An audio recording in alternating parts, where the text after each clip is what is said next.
দক্ষিণবঙ্গের ৮টি জেলা উত্তর চব্বিশ পরগনা, পুরুলিয়া, বাঁকুড়া, পূর্ব ও পশ্চিম বর্ধমান, বীরভূম, মুর্শিদাবাদ এবং নদিয়ায় রবিবার বজ্র বিদ্যুৎ সহ বৃষ্টির সম্ভাবনা রয়েছে।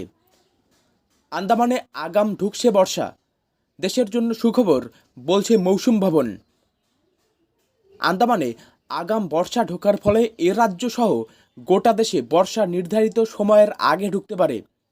তবে তার আগে বঙ্গে আবহাওয়া কার্যত খেলা দেখাবে।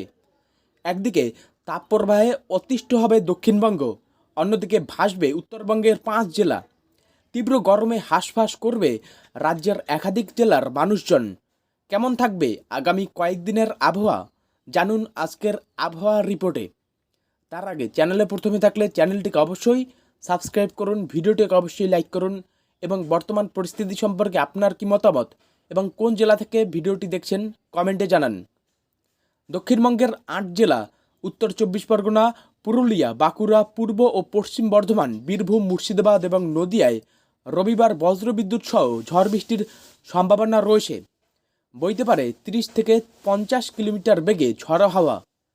সোমবার ও মঙ্গলবারও ঝড় বৃষ্টির পূর্বাভাস রয়েছে উত্তর চব্বিশ পরগনা, দক্ষিণ চব্বিশ পরগনা, পূর্ব মেদিনীপুর, বীরভূম, মুর্শিদাবাদ ও নদিয়া জেলায়।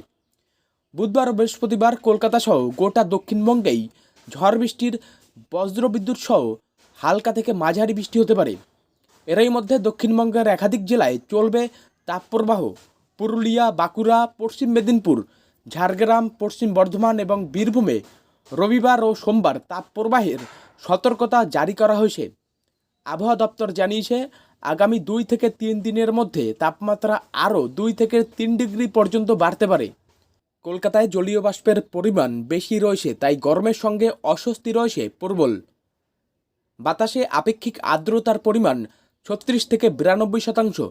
মঙ্গলবার পর্যন্ত শহরে বৃষ্টির সম্ভাবনা নেই, তবে সপ্তাহের মাঝামাঝি থেকে বৃষ্টি হতে পারে। উত্তরবঙ্গে পরিস্থিতি একেবারেই ভিন্ন। দার্জিলিং, কালিম্পং, আলিপুরদুয়ার, জলপাইগুড়ি ও কোচবিহার এই 5 জেলায় সোমবার ও মঙ্গলবার ভারী থেকে অতি ভারী বৃষ্টির সম্ভাবনা রয়েছে। আলিপুরদুয়ার ও জলপাইগুড়িতে সোমবার প্রায় 200 মিলিমিটার পর্যন্ত বৃষ্টি হতে পারে। দার্জিলিং, কালিম্পং, আলিপুরদুয়ার, জলপাইগুড়ি ও কোচবিহারে 70 থেকে 110 মিলিমিটার পর্যন্ত বৃষ্টিপাতের আশঙ্কা রয়েছে। রবিবার, সোমবার দার্জিলিং থেকে মালদহ পর্যন্ত বিস্তৃত এলাকায় বজ্রবিদ্যুৎ সহ ঝড় বৃষ্টি হতে পারে। শনিবার দার্জিলিং সহ উপরের 5 জেলায় এবং রবিবার দার্জিলিং থেকে মালদহ পর্যন্ত প্রায় সব জেলাতেই 30 থেকে 50 কিমি বেগে ঝড়ো হাওয়ার সঙ্গে হালকা থেকে মাঝারি বৃষ্টি হতে পারে।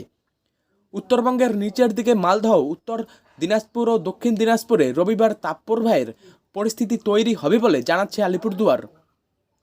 সোমবারও মালদহে তাপপ্রবাহ চলবে। গরম ও অস্বস্তিকর পরিস্থিতি বজায় থাকবে।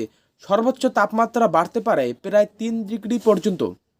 আবহাওয়া দপ্তর জানিয়েছে, 30 মের মধ্যেই আন্দামান সাগর, দক্ষিণ পূর্ব বঙ্গোপসাগর ও আন্দামান নিকোবর দ্বীপপুঞ্জে বর্ষা ঢুকে পড়বে। সাধারণত এই অঞ্চলে বর্ষা ঢোকে 22 মে, গত বছর তা এসেছিল 19 মে। তবে এবার আরও আগে বর্ষা ঢোকায় গোটা দেশের জন্য ভালো, আগাম বর্ষার ইঙ্গিত। এদিকে রাজস্থান, মধ্যপ্রদেশ ও তামিলনাড়ুতে 3টি ঘূর্ণাবর্ত সক্রিয় রয়েছে। অসম ও বাংলাদেশের ওপর রয়েছে 2টি ঘূর্ণাবর্ত। দক্ষিণ পূর্ব বঙ্গোপসাগর এবং দক্ষিণ আন্দামান সংলগ্ন এলাকাতে একটি সক্রিয় ঘূর্ণাবর্ত দেখা যাচ্ছে। এর পাশাপাশি পশ্চিমী ঝঞ্ঝা সক্রিয় রয়েছে উত্তর পশ্চিম ভারতের বেশ কিছু রাজ্যে। নিম্নচাপ অক্ষরেখা বিস্তৃত রয়েছে রাজস্থান থেকে মধ্যপ্রদেশ এবং উত্তরপ্রদেশ থেকে কর্ণাটক পর্যন্ত। একটি উত্তর দক্ষিণ অক্ষরেখা কর্ণাটক থেকে গালফ অফ ম্যানার পর্যন্ত বিস্তৃত।